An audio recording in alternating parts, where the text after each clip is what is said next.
Did we get changed tonight? Oh, wait, I forgot. We're not watching the WWE main roster.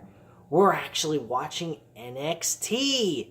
Something where we get actual professional wrestling. Key word being wrestling. And I know WWE is supposed to stand for, and it doesn't stand for Walk with Elias. It stands for World Wrestling Entertainment. Ladies and gentlemen, we actually got that on NXT's episode here tonight on January 9th, 2019 episode. I gotta tell you guys, the show kicked off with Bianca Belair and Nikki Cross in their first... Well, it didn't kick off with that matchup. They had Johnny Gargano kick the show off. So we'll get into that first. Johnny Gargano basically has no interest and has clarified to the audience tonight that he is not friends or in any kind of working relationship or ally with Tommaso Ciampa. Tommaso Ciampa to him is still a piece of trash. It was a one-time only deal where he could get the job done and beat Aleister Black. Now, Tommaso Ciampa did instill an idea to Johnny Gargano, which he actually liked. To him, the new year was going to be where he wins championships and wins matches. That is his ultimate goal for 2019, which, quite frankly, everything he did in 2018 was all rage over Tommaso Ciampa and getting even with him with constant detours trying to get to the NXT World title and eventually not getting there at all. But I believe with this matchup with Ricochet versus Johnny Gargano for the North American Championship, now granted we are not going to see Johnny Gargano win this title. I hope at least that's not what happens. Ricochet deserves to hold that division down for right now. Johnny Gargano needs to have his revenge on Tommaso Ciampa after all the bullshit he went through in 2018. Between humiliation, between screwjob after screwjob finishes with him trying to capture the NXT World title. In all honesty, he really should have captured the World Heavyweight Championship from Andre Cien in January of last year, but that was not to be. This time around, it needs to happen. This needs to lead to the WrestleMania weekend where Johnny Gargano gets his revenge and wins the NXT World Championship. That's what we're hoping for. Will we get that? Who the fuck knows? The bottom line is, this matchup, regardless of the fact that Johnny Gargano is more than likely going to lose, and I hope he does, because if he wins this title, it's going to take him out of the NXT World title picture, and I don't want that to happen. I want to see the end-all, be-all story. Johnny Gargano gets his revenge and becomes the new NXT World Champion to carry NXT through 2019. I think that would be the best bet to go with and the best thing to do, especially with what Johnny Gargano has done. Tommaso Ciampa, no doubt, has done a terrific and fantastic job as the NXT World Champion. I've been very satisfied with his in-ring work and his promos. They've been all around. He's been fantastic as a heel. I have grown to like this heel character he has played, and I think he plays it very well. Point being is, Johnny Gargano needs this victory. I don't see Johnny Gargano as a heel. I see Johnny Gargano as a guy who's got a attitude problem as a face. Like a Stone Cold Steve Austin or the Rock type of attitude. He's not a smile-go-lucky kind of guy. He's the guy that wants to go ahead and be a world champion. And he means serious business in order to accomplish what he's going after. He's not going to screw somebody over in a match or do anything dirty tactic outside of what he did to Aleister Black, which is about the only dirty thing that he did. But if he sees that there's an opportunity or an opening to take advantage of, by golly, by gum, he's going to take that advantage. And I don't blame him. I would too if I was a performer or, an athlete in any kind of sport. If I see an opening, a way of accomplishing what I need to do, that's what I'm going to fucking do. So that's all I have to say on that subject. Ricochet happens to come out. He's mentioning, hey, you want to go ahead. You believe in winning matches. You believe in winning titles for 2019. You're going to have to win this title from me. And he says, I'm not planning on winning the title. I plan on taking it from you. And he goes, oh, you plan on taking it from me? Well, that's a little hard when you're not going to beat me kind of attitude. I don't remember word for word, but the promo is very good. Both men delivered very well in this promo. The dialogue was fantastic. It felt very natural. They felt like as if they weren't reading a script. It came out of their own head, and they just wanted to say what they wanted to say to each other. And that's the way it should be. It needs to come across natural, and I honestly think bullet points like what they used to do back in the Attitude Era is what they need to do. They need to give these guys bullet points, point them in the direction that they want them to go with their promo, and have them sell the audience. That is what they should be. They need to be salesmen, as I've mentioned many times before. That's all there is to it. Tommaso Ciampa happened to show up. He goes ahead, he starts saying some shit, and Johnny Gargano cuts him off real quick and says, look, motherfucker, you're not gonna get involved in this bullshit. This is between him and I. You can keep your nose out of this shit and keep your business to yourself. And then Aleister Black appears on the big screen, and he says, hey, you seem too concerned about Johnny Gargano and what title he's going after when you got a guy like me who's coming after your world championship and is ready to tear your head off. Pretty much. And at that point, the light went black. He showed up right in front of Tommaso Ciampa, and they beat the hell out of each other, and Aleister Black had the advantage over Tommaso Ciampa. While up in the ring, Ricochet and Johnny Gargano are actually watching all the action unfold in front of them, and Ricochet's kind of finding it very amusing. All of a sudden, Johnny Gargano, he turns around, kicks Ricochet right in the fucking face, like Shawn Michaels type shit, and Ricochet sold that shit like nobody's business. Fucking flat on his back. He gets kicked, boom! Oh! And he acts as if he's knocked out unconscious. Stiff as a board, hits the mat, boom, done. Not moving, not doing nothing. Awesome fucking spot there, what they did on that. I actually enjoyed that super kick. I think it made Shawn Michaels very proud. Because there's a lot of guys that do the super kick nowadays, but that was done picture perfect the way Shawn Michaels would normally do it, and Ricochet sold that to a T. Love it. Bianca Belair, she retained her undefeated streak, keeping it intact. She actually defeated Nikki Cross in a very good opening matchup.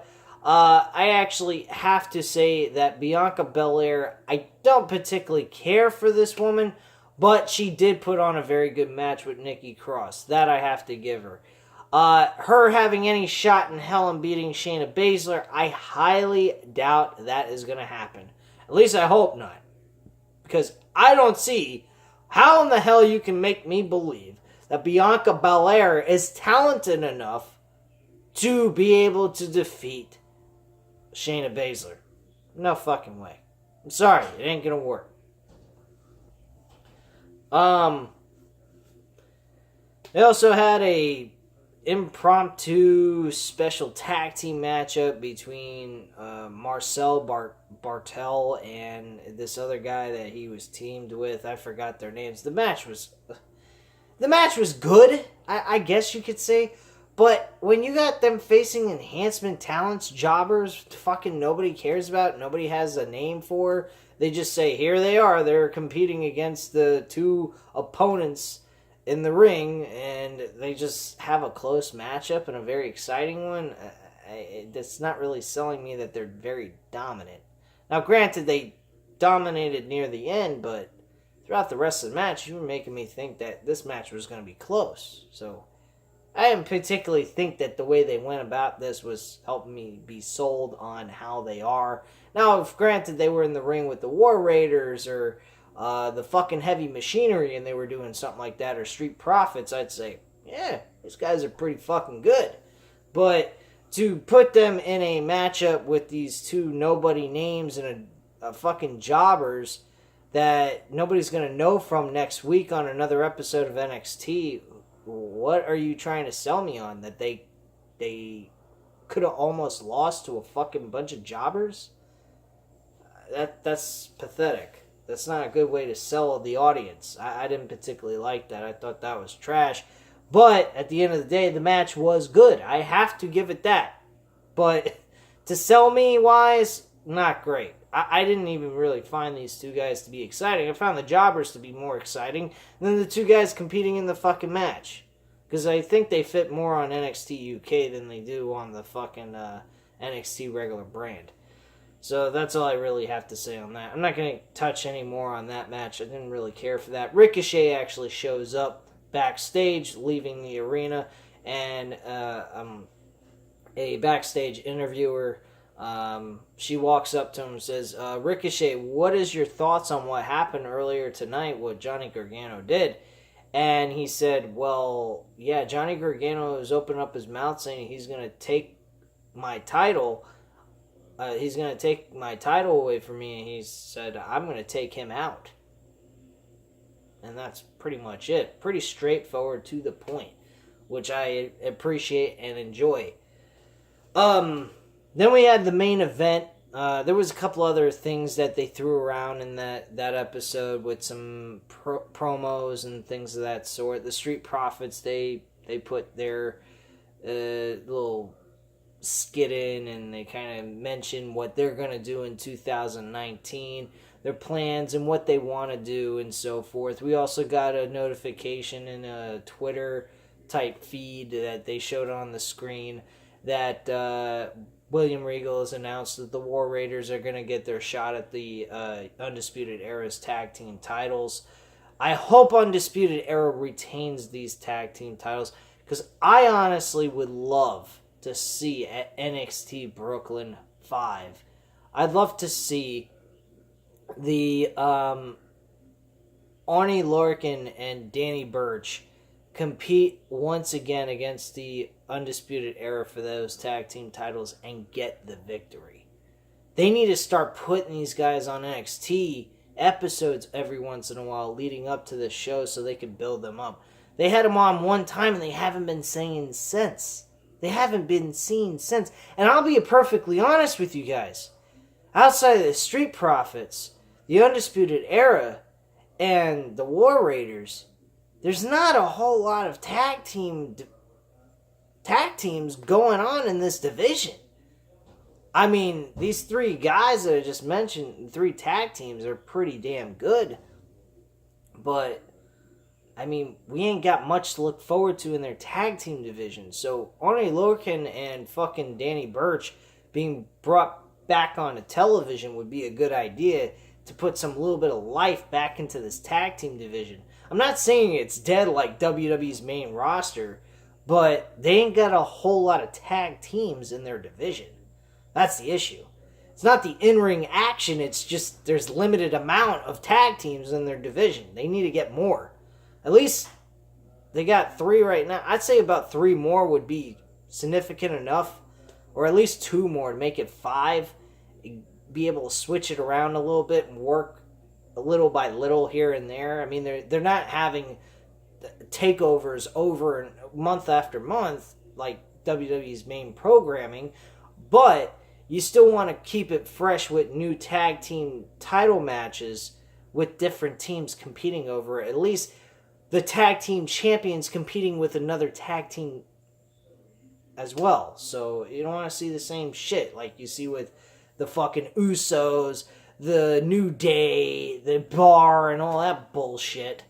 I mean, in the tag team division in fucking Raw, they're just completely dead. They're just nothing. They're a joke show. The whole fucking show is a joke. getting into the main event, and then I just want to throw in a little bit of what I have to say here, and then I'm going to call it quits for this episode of my review for NXT. The main event was EC3 versus Adam Cole, baby. And I really love Undisputed Era. I hope Adam Cole is used properly with his alliance, his group, his stable, and they fucking run roughshod through WWE. But, it's run by Vince McMahon, and the main roster doesn't do anything with anyone who's from the NXT roster, moving them up to the WWE main roster. Unless, probably, a guy like EC3. Now, don't get me wrong, I actually felt that this guy, EC3, should have been the franchise player of TNA. This guy really looked like he was going to be the megastar. He was going to be the face of that company. He was for quite a few years. He was in the world title picture for quite a few times. He battled over the title with Bobby Lashley a few times. He even fought Kurt Angle to win the title in a very awesome matchup. I really didn't have any complaints for that match back in 2015 when he won his first TNA World title. He was fantastic in TNA. He gave the audience something to talk about, or at least be interested in. And he has done some really good matches here in NXT. The problem with him is he's just been losing and losing badly. I mean, he lost tonight to Adam Cole in a very good match. He is a very good wrestler. There's no doubt about it. I think maybe him moving up to the main roster may be a breath of fresh air for him, at least, to accumulate some wins and actually be pushed properly. But the way he's being used in NXT has been absolutely dreadful. I didn't even particularly believe he was going to win this match. He's really Kurt Hawkins of fucking NXT, as sad as that sounds. And he's got way better talent than Kurt Hawkins wish he had in his whole pinky. Well, not in his whole pinky, in his whole body. Whatever. You get what I mean. I fucked up that whole metaphor or whatever I'm trying to say here. But you get what I mean. He is nothing like Kurt Hawkins. Kurt Hawkins is nothing compared to EC3. EC3 has a lot of good talent. He's a big, muscular guy. He has a build like John Cena. And he can put on a good show for you. So I see a lot of hope for him, at least. But he didn't have any hope in this match. He got his ass kicked at the end. He got distracted by the Undisputed Era. He ended up losing the match altogether. And he gets a knee strike to the back of the skull and also super kick to the face before that. And he gets his shoulders pinned 1, 2, 3. Alright. The match was great. I had no beef with the main event, so I was very satisfied with that. Now, what I have to say is that the rest of these guys that are moving into the WWE main roster, I don't see any hope for them. EC3, I see hope. Heavy Machinery, maybe. Doubt it, though. Lars Sullivan, he may be used properly, but at the end of the day, do you trust WWE to do the right thing with him? I mean, he's basically Braun Strowman reincarnated.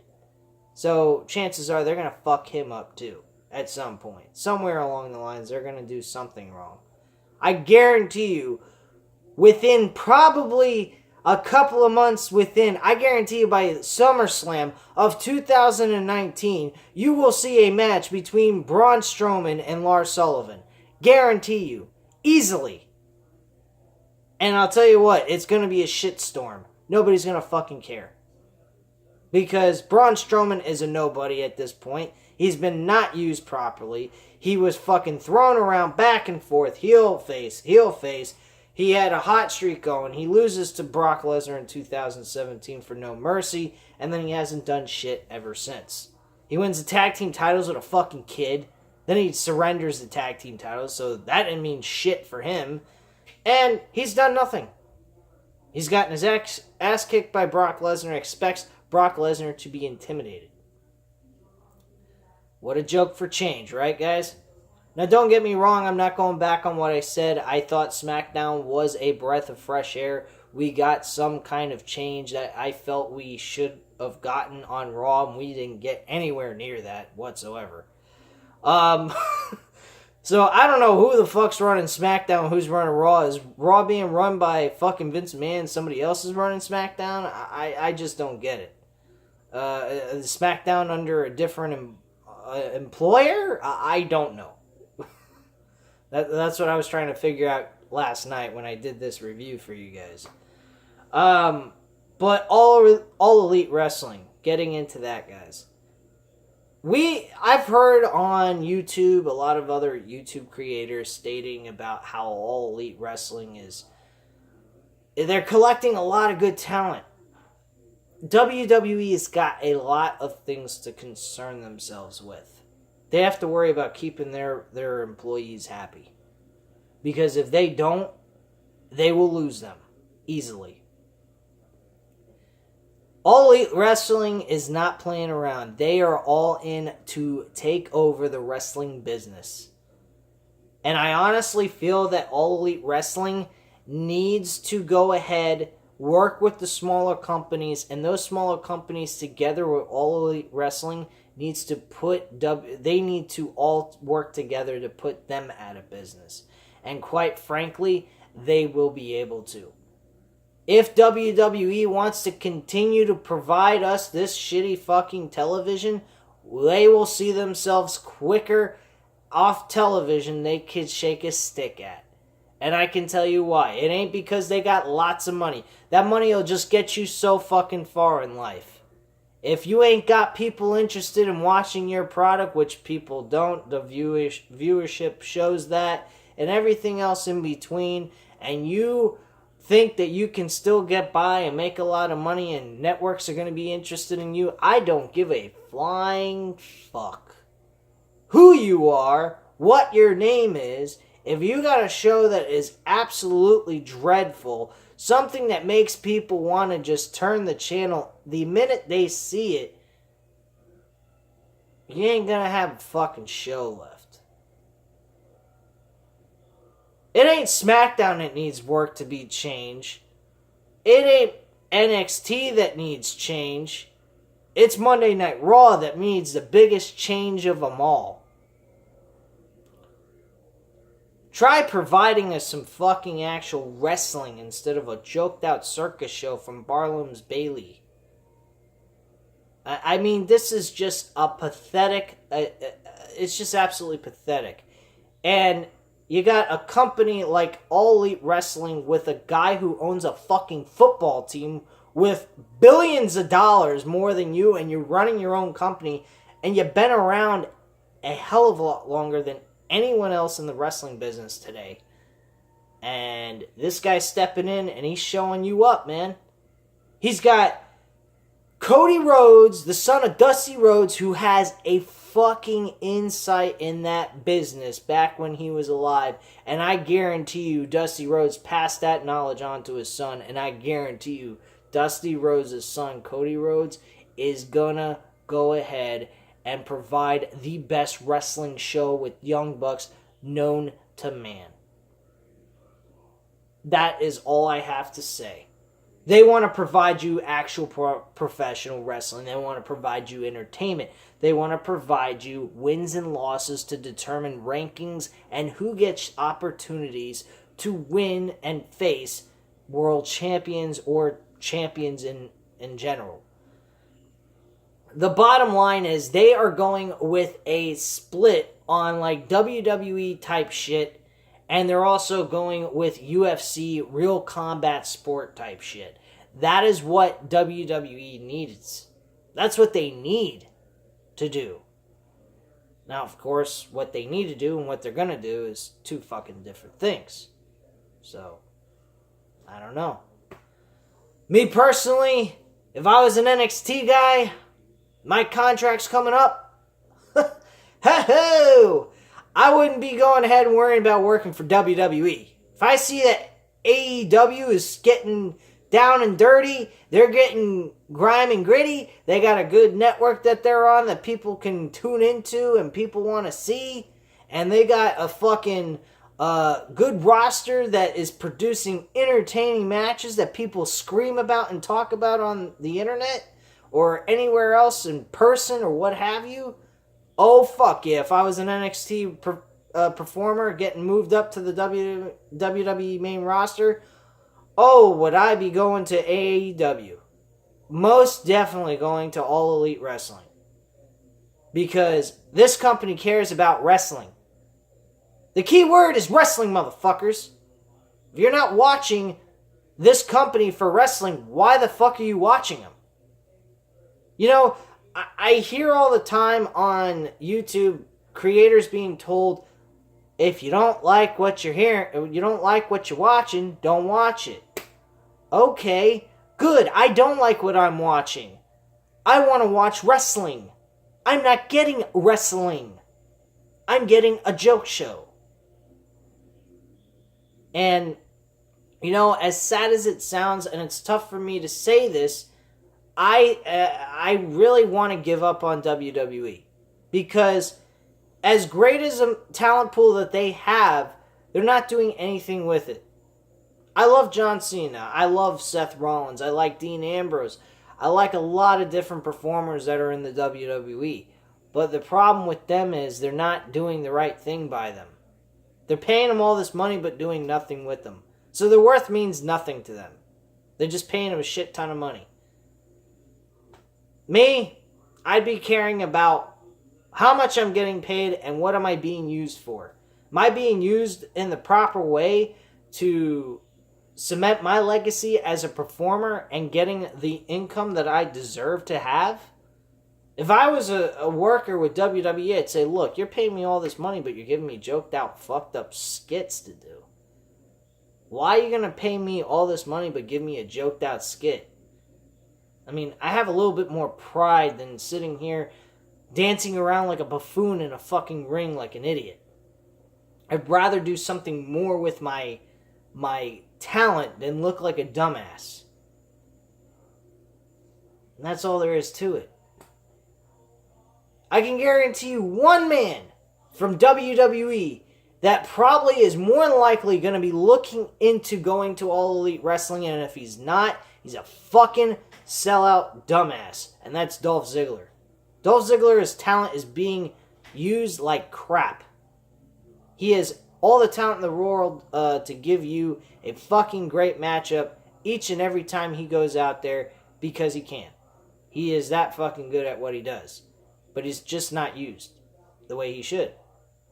And it's pretty sad and pathetic. But that is one guy I believe we will see in All Elite Wrestling. And if we don't, then he's a fucking sellout. I don't give a fuck about him. I think he's a piece of shit for wanting to sell himself for fucking dirt-ass money that he could probably get paid the same amount and do something that would actually make him feel he's more well cared of and valued for what he does. But anyway, guys, that's all I have to say at this time. Leave your comments and opinions down below. Hit the subscribe button if you're not already subscribed to the channel. And hit the like button if you like the video. Thanks a lot, guys, and have a great night. Bye.